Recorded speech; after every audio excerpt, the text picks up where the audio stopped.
Hi everyone, welcome back. Now that we have some trig identities in our toolbox, we are going to try to simplify some expressions. Now in math, usually our goal is to take something that looks quite complicated and make it look simple. And we're going to do that today with some trig expressions. So some tips. Look for lurking identities, factor if you can, get a common denominator, and if all else fails, just change stuff into sine and cosine. And if you need more help, more examples, you can go here in your book, page 312 through page 316. So if we were doing this in class, we'd take, a long time on different examples, and we would celebrate all the different ways that people came to do these. So there is not one right answer. There are so many different ones, and it's really a place where we can let our creativity shine the way we think about these. So we're going to start with our first example number 1.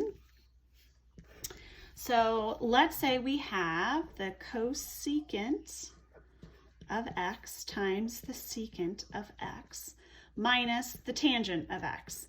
And our goal is to try and get this down into one singular trig identity or trig expression. And we're going to do that through using identities. Now, as I look at this, I'm thinking, I don't see any lurking identities that, maybe this cosecant and secant, maybe I can use the reciprocal identities, change stuff into sine and cosine. So I'm going to say that this here is 1 over the sine of theta, and this is 1 over the cosine, not theta, x.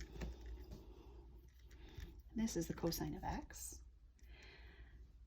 Minus, now tangent of x I could use, or I could say the sine of x over the cosine of x.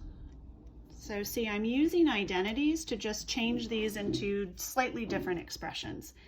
Now, when I multiply this out, I get 1 over the sine of x cosine of x minus the sine of x over the cosine of x.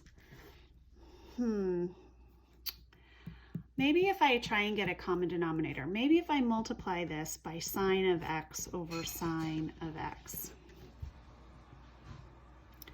When I multiply that, look at that, I get 1 over sine of x cosine of x minus sine squared x over sine of x cosine of x. And what I want you to do at this point is I want you to just pause the video and see what you could do from there. What makes sense to you next?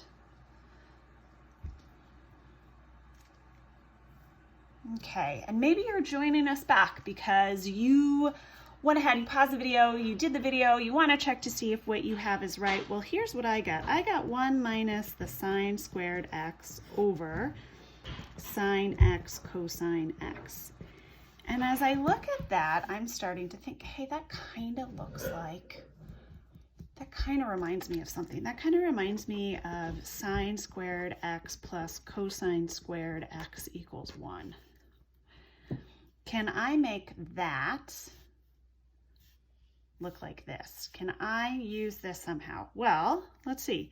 If I were to subtract the sine squared x on both sides, look at what I get. I get cosine squared x is equal to 1 minus sine squared x. Well, hey, that's what I got right there. I can use that. I can call this, and I really should have equal signs all the way. I could call this cosine squared x over sine x cosine x. Ha ha! Ooh, and not only that, I can cancel some of these cosines.